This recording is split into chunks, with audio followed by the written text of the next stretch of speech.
Well, I just worried that by the end of the year, if we just see a little start downticking in the gold, in the stock market, this trade into gold and other assets is going to become a pile on. And we've seen it before. But the key thing that's happening right now is everything's fine as long as stock market's going up. And we'll just see how long that lasts. Well, the question is now I look at it technically though. So it's stuck in this bull flag pattern. What makes it flip up and go above 3,500 versus what makes it stay below 3,000? Staying above 3,500 is a very easy case, I think. Just have the stock market back up a little, about 5%, maybe even unchanged in the year. That's only 8. It's not a big deal. Making it stay below 3,000 and get back down below, you need some major paradigm shifts. You need the stock market to blast off maybe another 10%. Central banks to stop buying, ETFs to start selling, and I think that's unlikely. They say inflation's cooling. The Fed's favorite gauge just ticked up again, but not by much. Here's the twist. Some of the smartest people in the market aren't worried about prices going higher. They're concerned about something far worse. And if they're right, gold might already be telling us where this ends. The Federal Reserve's preferred inflation gauge, the PCE index, rose 2.6% in June compared to a year ago.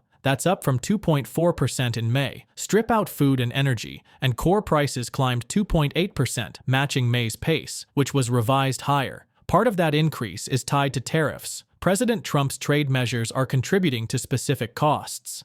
But Mike McGlone, senior commodity strategist at Bloomberg Intelligence, says inflation isn't the real story right now. In his view, the bigger risk is deflation. Years of easy money and stimulus have pushed asset prices far beyond their fundamental values. If stocks finish this year in the red, McGlone says that's the turning point, and gold might already be flashing the signal. Trade tensions, shaky global growth, and stretched valuations are also prompting foreign investors to reassess their exposure to dollar-denominated assets. Macroeconomic stability is eroding, and confidence in U.S. fundamentals is waning. That's why central banks keep buying gold. In fact, for many, it's becoming a permanent fixture in their reserves. Gold's appeal works in both extremes. In times of inflation, it serves as a haven. In deflation, when economies shrink and stocks tumble, it often outperforms everything else. That's a track record going back centuries. The World Gold Council's latest numbers show central banks added 166.46 tons of gold in Q2 2025. That's below the frenzy of 2022 and 2023, but still historically high. And it's not short-term speculation. It's part of a long structural shift away from the dollar, one that began after the 2008 crisis and accelerated following the 2022 sanctions shock. Make sure to tune in for our expert analysis. Don't miss out on future content. Hit the subscribe button and turn on notifications to stay in the loop. Your support is greatly appreciated.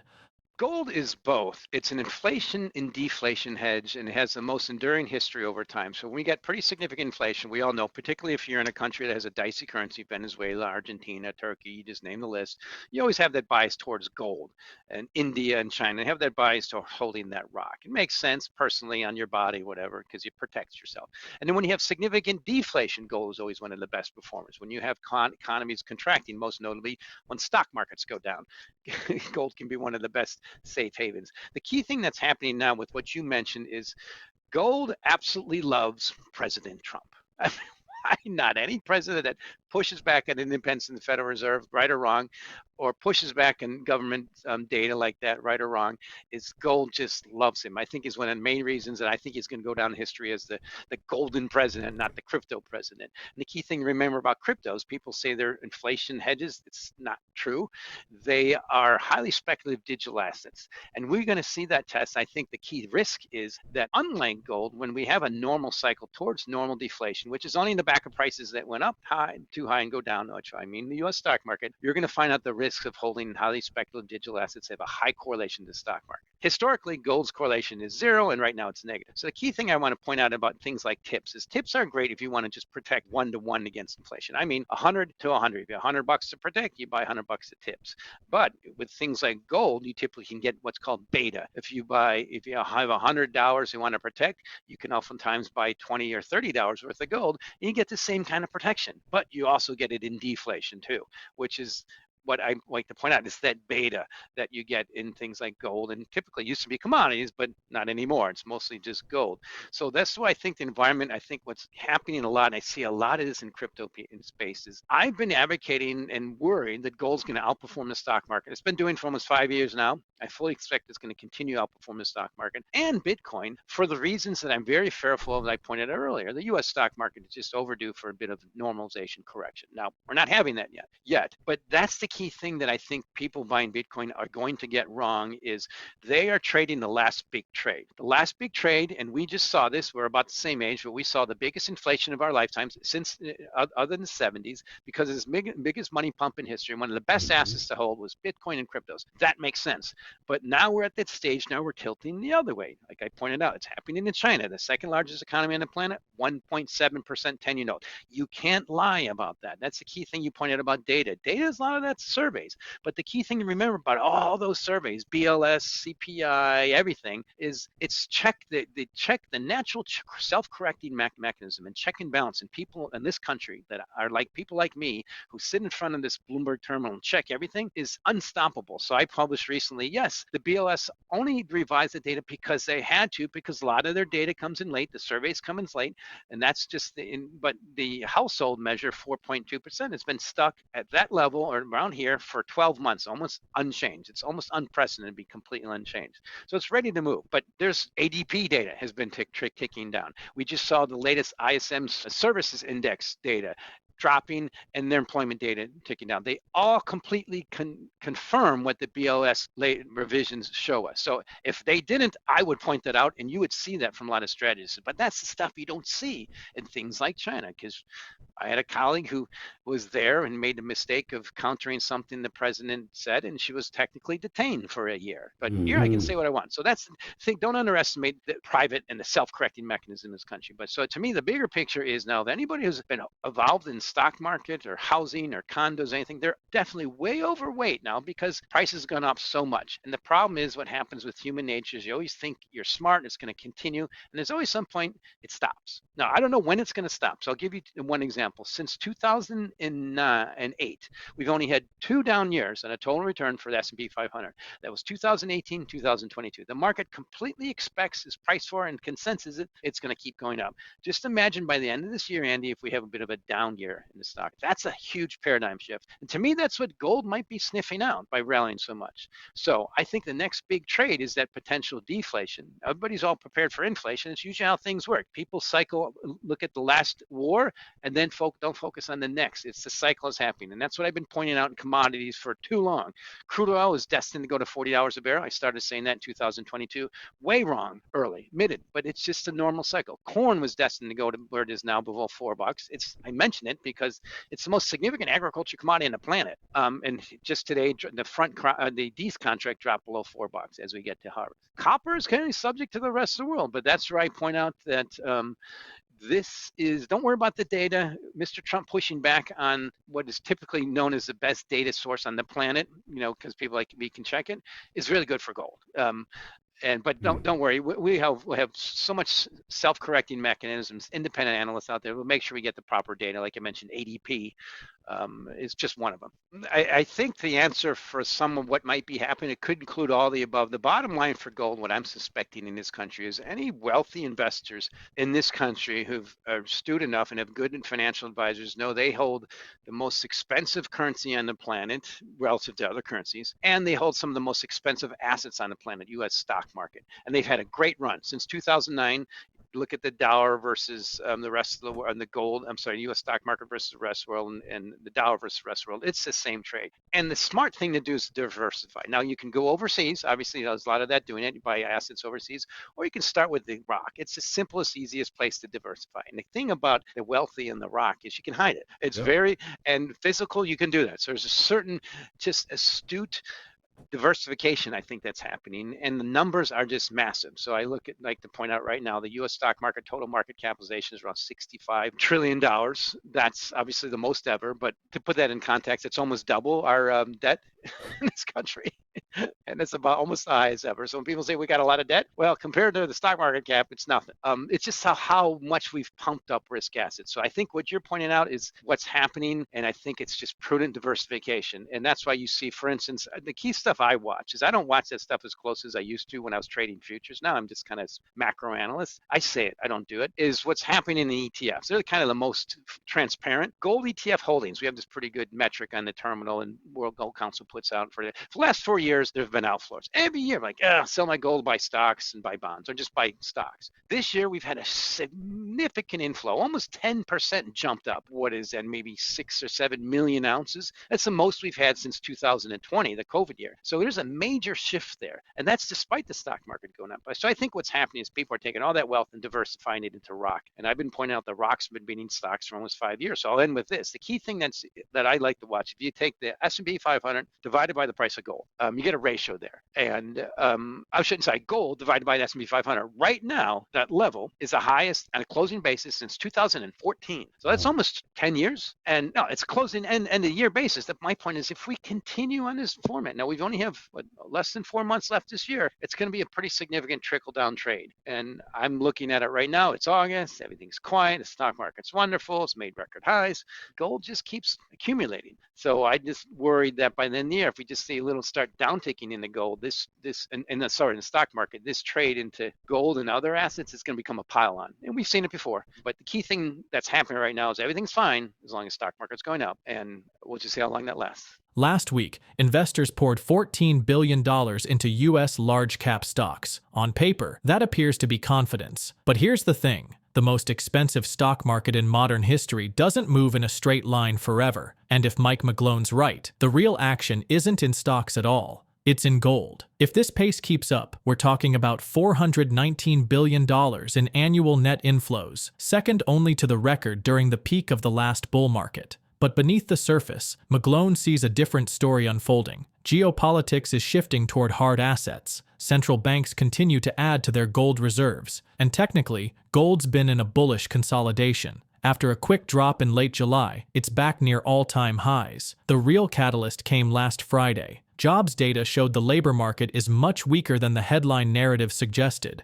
and gold jumped on the news. The $3,500 mark remains the significant psychological ceiling, but every dip continues to attract buyers. McGlone's take is direct. A 5% pullback in stocks could be all it takes for gold to break above $3,500. For it to fall below $3,000, you'd need the opposite, a strong stock rally, and ETF outflows speeding up. And right now, that's not the path the market's on.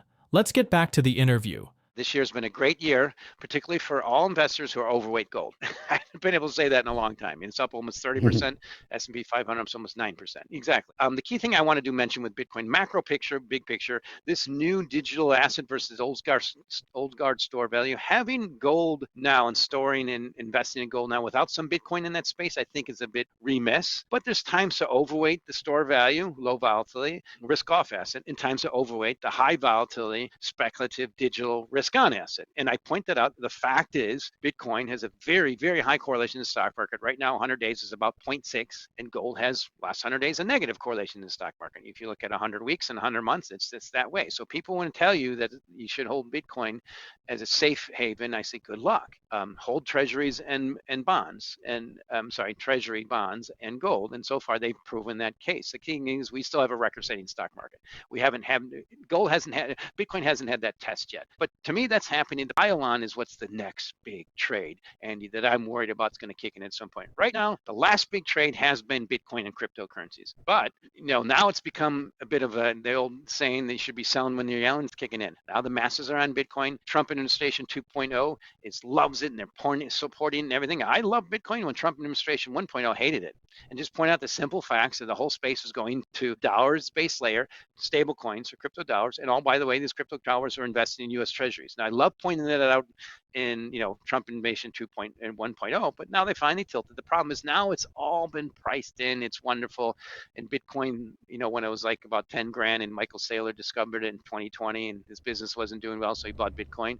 And now he's piling on that trade after it's gone up 10x. I say, good luck. This is a time you're supposed to be very careful. And to me, that's what's happening with gold and potentially bonds. And the only key trigger for that trade to accelerate, meaning treasury bonds and gold to take off, is the U.S. stock market to go down. That's why I'm so worried for the end of this year. And I hope it doesn't happen that way, but I think smart investors and astute investors are protecting themselves and figuring it out that, yeah, we can't just have this stock market go up forever, even though we have, and the bottom line also is what's happened with our new president. And even before President Trump came in, is one of the things that really tilted the bias towards what people call de-dollarization as favored gold was Russia's invasion of Ukraine. And of course, seizing all those Russian assets. Now, when people push back on that, they say, what are we supposed to do? You got to do something. We can't just let them go in and, take over the rest of Europe. But now we're at the stage where we have this new president who's pushing back on all conventions that really have made the U.S. stock market really expensive. Now, MAGA, I get it. MAGA, make America great again, but it's hard to get much greater than the highest stock market of GDP in 100 years and the greatest stock market cap in the U.S. versus the rest of the world ever. It's hard to get much better than that. And one key way that happened was independence of the Federal Reserve. The rest of the world could trust the Fed was not politicized. And the free open markets, they say, as Robert Lighthizer pointed out in his book, No Trade is Free. It was very much free trade for the rest of the world and for the U.S. an importer or any type of company in this country to offshore their production, boost their profits, close their plant in the Midwest, which we're both from, and just keep competitive. But now we're just shutting that off. Tariffs are going to be a major tax on earnings. And I think that's what's potentially happening. But the key thing is, like I said, two key things. We had the Russians' invasion of Ukraine, and that war's still going on. China basically considered a decisive enabler, so it's becoming a World War III now. It's from NATO now for me, and Mr. Trump. And this is like a perfect environment for gold. And the question is, now I look at it technically, though. So it's stuck in this bull flag pattern. What makes it flip up and go above 3,500 versus what makes it stay below 3,000? Staying above 3,500 is a very easy case, I think. Just have the stock market back up a little bit, about 5%, maybe even unchanged in the year. That's only 8%. It's not a big deal. Making it stay below 3,000 and get back down below, you need some major paradigm shifts. You need the stock market to blast off maybe another 10%, central banks to stop buying, ETFs to start selling, and I think that's unlikely. Unstoppable deficit spending is part of what's wonderful for gold. So it keeps me bullish gold. All the other stuff, I don't want to debate with you. I sure respect your opinion, but to me, it's what it means for markets that matters. So let's focus on that quote de-dollarization. It's silly. Because, okay, there's the three top holdings for central banks on the planet. First, the dollar. Okay, it's come down a little bit. The euro. And what's picked up the most since 2022 is gold. Central banks are buying gold. They ain't buying the yuan or the yen or any other currency that's dicey. It's still the cleanest shirt in the planet. And you know who's really the best? What's the best example for that is cryptocurrencies. The most enduring. I've been pointing out since 2018 in cryptocurrencies the proliferation of what people call stable coins. I call them crypto dollars. And we just saw the latest legislation where from the U.S. government, we finally figured out it's, hey, the space loves a dollar. And by the way, all these stable coins are investing in treasuries. And by the way, every person on the planet now who can download a law can get access to this stable currency. It's the most stable, at least the cleanest shirt in the closet on the planet through their phone now. They don't have to worry about their melting currencies in Argentina and Venezuela and Zimbabwe so much. So the world is losing its peripheral currencies and all going to the dollar. But it's also remember, what do you want from a currency? Do you need something? Yeah, it's the most stable as possible. Right now, it's earning 4.5% yield, which is great. In China, you get 1.7%, and you can't really invest it anyhow. So that's very attractive. And the key thing to remember about a currency is you want to use a good store value and measure over time. But why would you spend it if it's going to increase in value? Like maybe gold. Would you spend your gold for anything? You want to hold that. But you need something you can spend and transact with that's as safe and stable as possible. That's why the dollar is still ideal. And I love to push back a little bit de-dollarization. What the Trump administration figured out by tilting towards cryptos is this is an unstoppable force, what happened with futures. Futures just took over a lot of trading because there's just a better way to mitigate risk, transact things, certainly in commodities and things like gold. And, you can see what we talked about that earlier. But the ability to be able to tokenize assets, number one right now is the dollar. through stable coins. And then there's going to be treasuries and stocks, and be able to trade them fluently in liquidity 24/7 and not having someone in between or an exchange like the LME that shuts down like Nikola did a couple of years ago. Just an improved technology. And the reason that's, I'd say that's not just me, it really struck me in 2020. Laura Shin did a podcast. She's a main crypto podcast. Cy Sheffield of Visa. And he pointed out, hey, we're adopting crypto currencies, or not cryptocurrencies, but stable coins, because it's the best way to transmit, transact, and square our dollar balances. So that's a key thing I push back in dollarization is good luck with the BRICS. They're very disparate, and they don't have anything really in common other than they were coined by Mr. O'Neill. Thank you. And certainly not geography, certainly not bond markets. And by the way, when the tanks come down from Russia, who are you going to call? Stock indexes may still be attracting massive inflows, but the steadiness of official gold accumulation suggests a different underlying trend. Global reserve managers appear less interested in chasing momentum and more focused on fortifying balance sheets with assets that hold value through both market booms and busts. This quiet repositioning hints at a recalibration of trust, not just in currencies, but in the framework that underpins them. If this divergence between paper market enthusiasm and physical asset consolidation continues, could it mark the early stages of a monetary power shift that won't be easy to reverse? Share your perspective in the comments section. If the video resonates with you, join our community by subscribing to our channel and enabling notifications with the bell icon. Thank you for being a part of our community.